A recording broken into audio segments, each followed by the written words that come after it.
मौन और मुस्कान दोनों का इस्तेमाल कीजिए। मौन रक्षा कवच है तो मुस्कान स्वागत द्वार।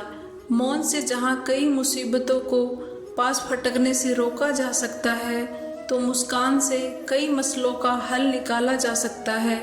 नमस्कार मित्रों, स्वागत है आपका अपने इस YouTube channel M for means में।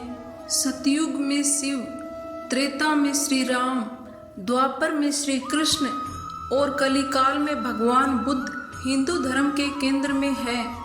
लेकिन श्री कृष्ण के धर्म को भूत, वर्तमान और भविष्य का धर्म बताया गया है। श्री कृष्ण का जीवन ही हर तरह से शिक्षा देने वाला है। महाभारत और गीता विश्व की अनुपम कृति हैं। वर्तमान युग में महाभारत के एक प्रसंग से आज का मानव बहुत कुछ सीख सकता है। यह प्रसंग उस वक्त का है जब पांचों पांडवों को जुए में हारने पर वनवास हो गया था।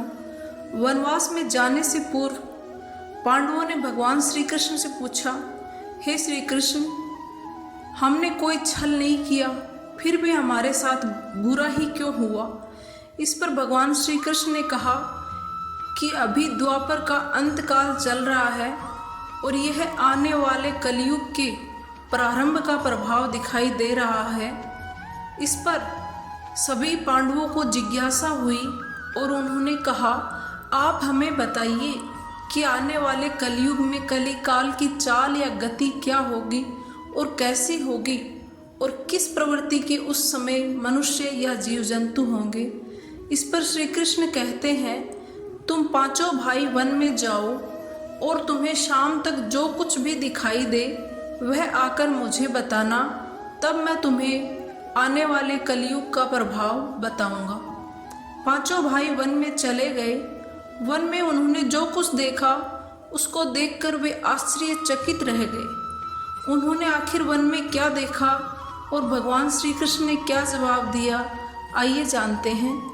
पांचों भाई जब वन में रहने लगे तो एक बार चारों दिशाओं में पांचों भाई अलग अलग निकल गए।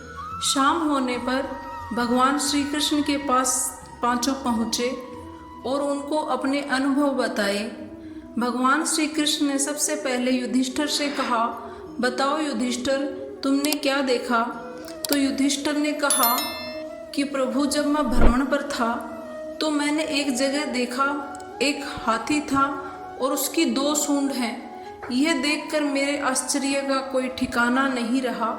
इस पर भगवान श्री कृष्ण ने उत्तर दिया, युधिष्ठिर, तुमने जो दृश्य देखा वह कलिकाल की बात से संबंधित है। कलयुग में ऐसे लोगों का राज्य होगा जो दोनों ओर से शोषण करेंगे, बोलेंगे कुछ और करेंगे कुछ, मन में कुछ और होगा और कर्म करने में कुछ और ही क्रिया होगी। ऐसे ही लोगों का राज्य होगा। इससे पहले तुम अपने राज्य पर ध्यान दो। इसके पश्चात भगवान श्री कृष्ण ने अर्जुन से कहा, बताओ अर्जुन, तुमने वन में क्या दृश्य देखा? इस पर अर्जुन कहते हैं, हे प्रभु, मैंने जो देखा वह तो इससे भी कहीं ज़्यादा आश्चर्यजनक था। मैंने देखा कि एक पक्षी के पंखों पर वेद की ऋचाएं लिखी हुई हैं और वह पक्षी मुर्दे का मांस खा रहा है। इस पर कृष्ण बोले, अर्जुन, तुमने जो दृश्य देखा इसी प्रकार कलयुग में ऐसे लोग रहेंगे जो बड़े ज्ञानी और ध्यानी कहलाएंगे। वे ज्ञान की चर्चा तो करेंगे लेकिन उनके स्वयं के आचरण राक्षसी होंगे।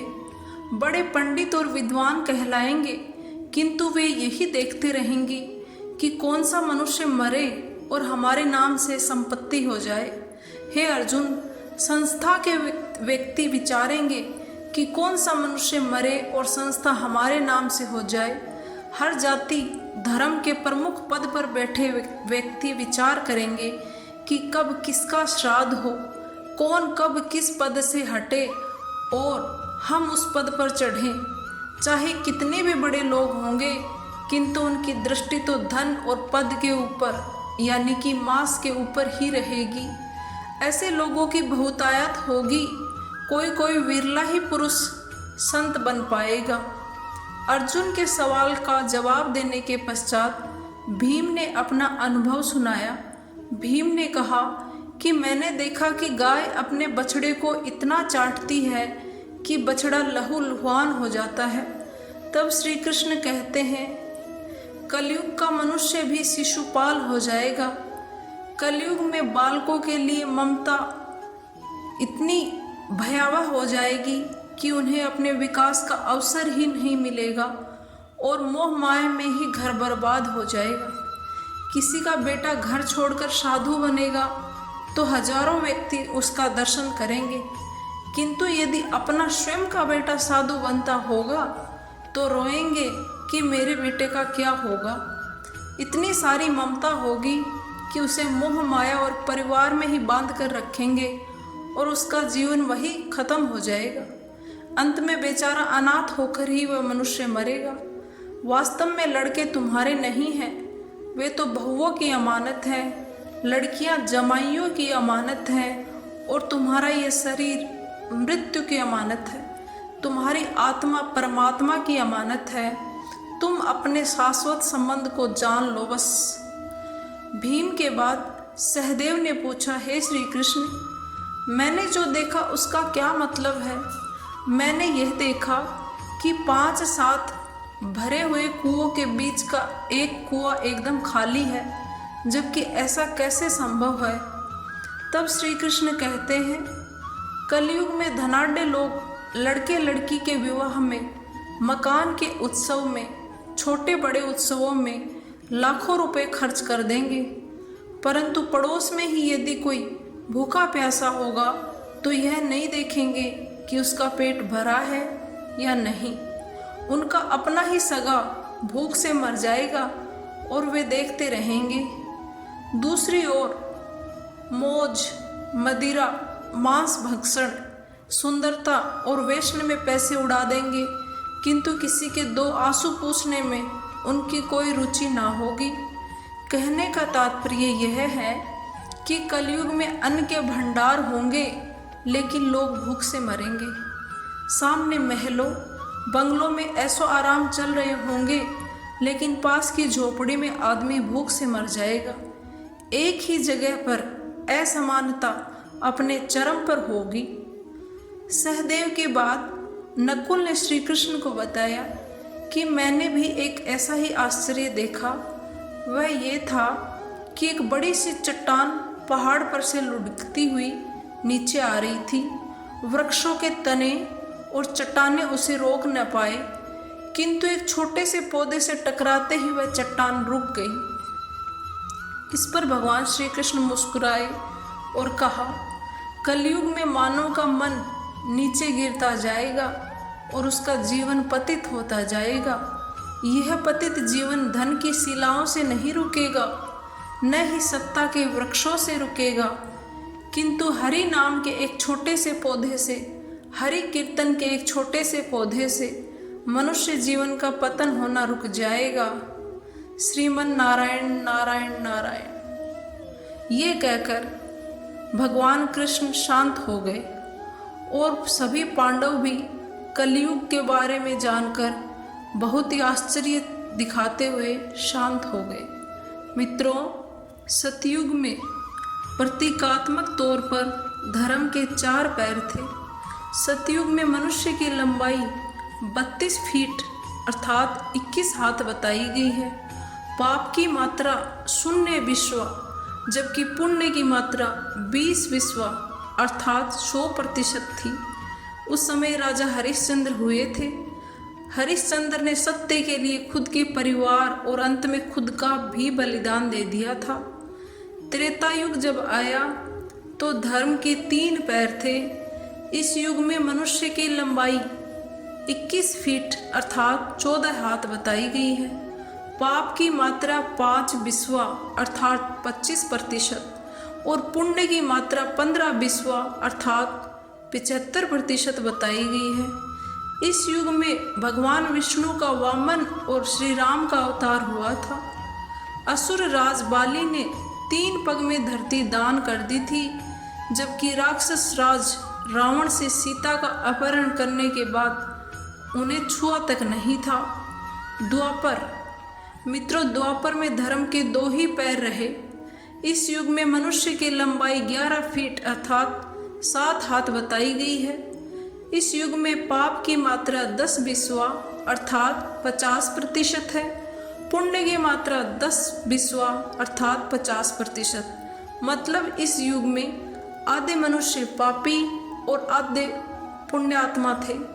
इसी युग में महाभारत का युद्ध हुआ था।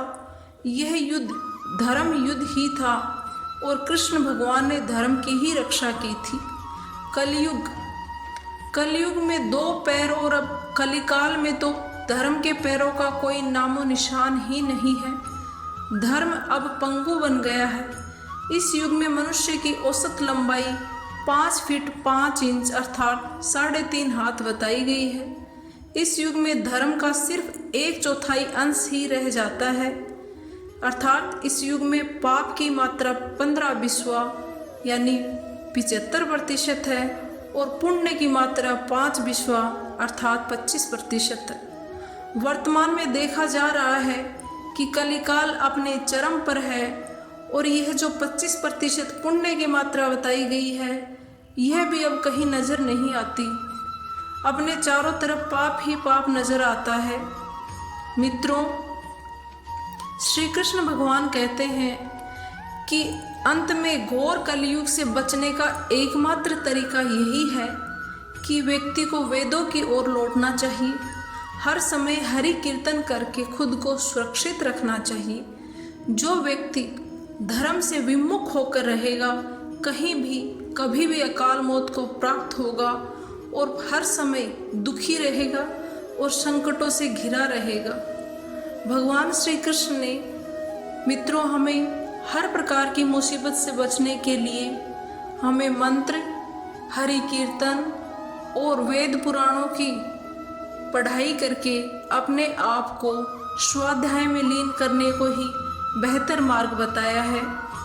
मित्रों, इस प्रकार ये आज का हमारा उद्देश्य था कि हम अपने जीवन में आत्म मूल्यांकन करके और वेद पुराणों की अच्छे मूल्यवान बातों को अपने जीवन में उतार लें और अपने जीवन को संतुलित जीने की कोशिश करें। इस प्रकार आज का ये प्रसंग समाप्त होता है। आपको कैसा लगा ये हमें ज़रूर बताइएगा। अच्छे रहिए, स्वस्थ रहिए। ईश्वर आपका कल्याण करे। सुनने के लिए बहुत बहुत धन्यवाद।